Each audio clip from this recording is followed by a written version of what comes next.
What is mastering in music? Do you always have to master a song? And exactly how does mastering work? Today, I'll explain all of this.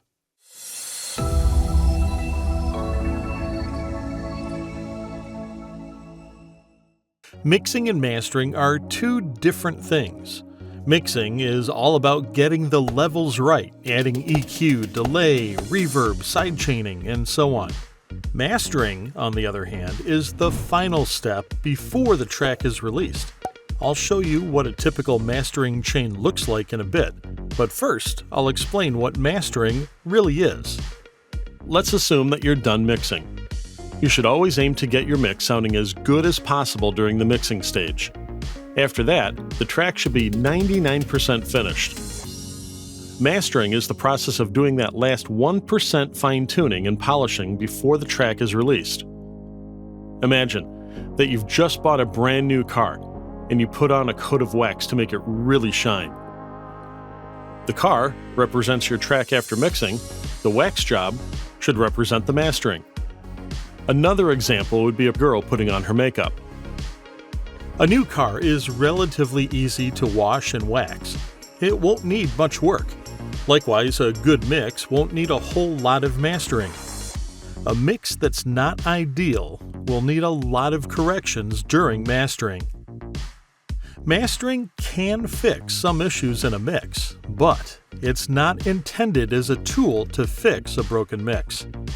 It's primarily intended to enhance what's already good in a song. You should always try to fix issues in the mix itself and get the mix to sound as good as humanly possible before mastering. Let's get back to the car analogy. Imagine you have an old car with lots of scratches. It'll take much more work to buff those out. Depending on how deep they are, some may not be removable, and if there's rust on the car, it'll need body work. No amount of cleaning will fix that. It's the same thing with mastering. If the vocal needs more auto-tuning, for example, or if there's noise in the recordings, then this will have to be fixed in the mix itself, because anything you do during mastering will affect the whole mix. As you enter the mastering stage, your track should already be finished. It's about very small fine-tuning. Typically, a mastering engineer will do some very fine EQing to remove any problem frequencies and some light multiband compression. Sometimes a warm tape emulator effect and such are used to make the track sound more warm and analog, as well as some final limiting to make it louder.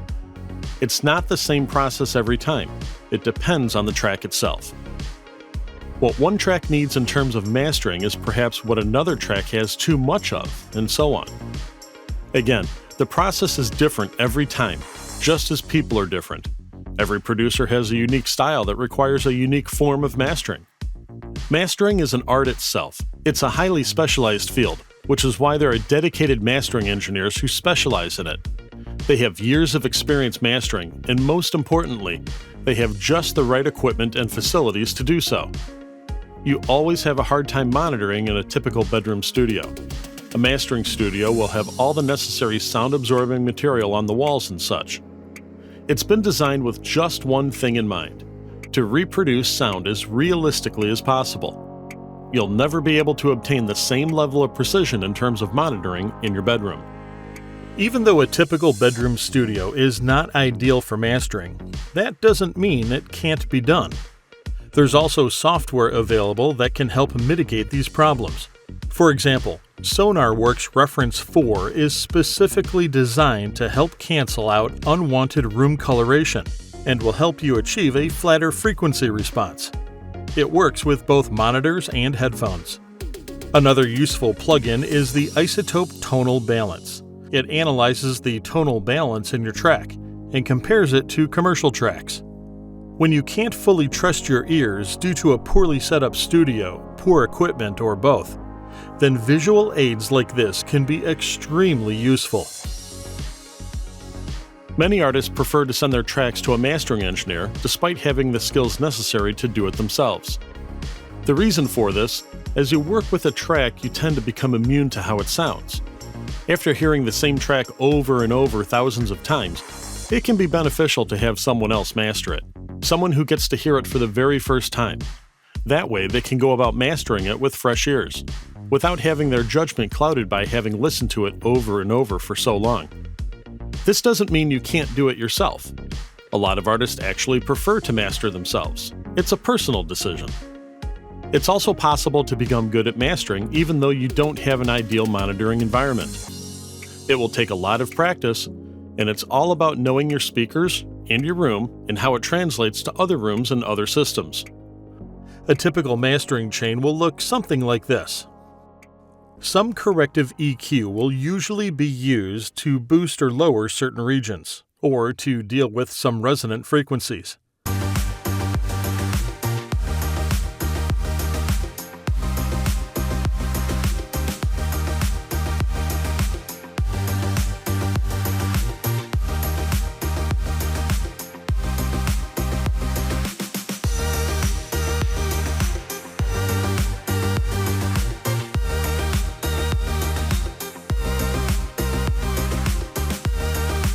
For example, there will often be some mud in the 300 to 400 Hz region, so you might have to make a small cut there.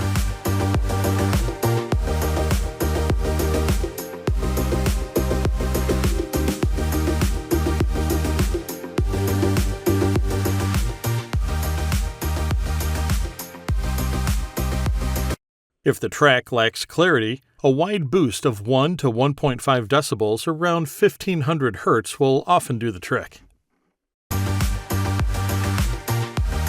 As I've said before, the exact processing will vary with every project, and the different sounds that are in there. It will never be exactly the same every time. Check out my more in-depth video about this. The link is down below. If the mix is good, some gentle glue compression will usually be enough.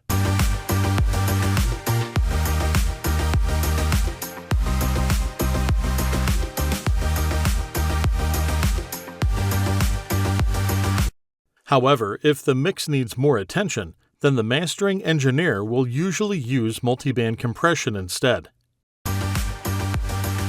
A multiband compressor can compress different parts of the spectrum individually. If a track has problems in the low end, for example, then you can tighten that part up separately. Compression can also help a track sound fuller. Sometimes the width of a track will also be adjusted. Some parts of the spectrum might need more stereo separation, and some might need less, like the lower end, for example, which should be more mono. Be very careful not to use too much of it. Also, keep in mind that very wide sounds often cancel out on mono systems, so I recommend constantly checking your mix in mono, like this. Some warm tape saturation will often be used as well.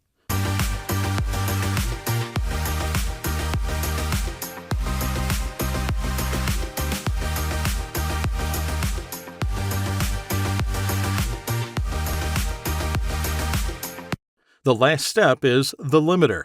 This will ensure that the track is brought up to a commercial level in terms of loudness.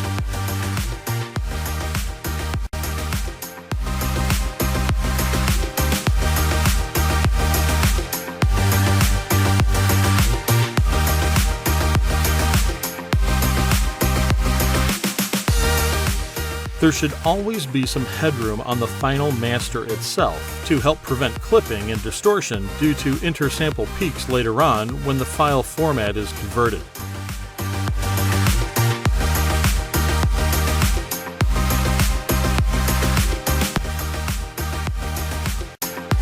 You can find links to all the plugins used in this video down below.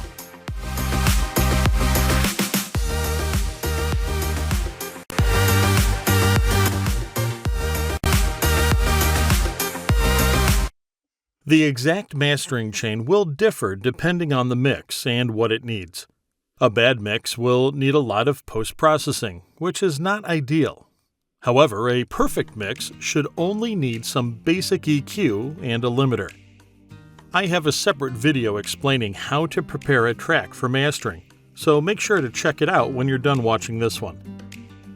There are also dedicated mastering suites available, such as iZotope Ozone. It's an all-in-one package providing everything you need to master a track. It even has a built-in master assistant, which makes things easier for beginners. There are also automated online mastering services available.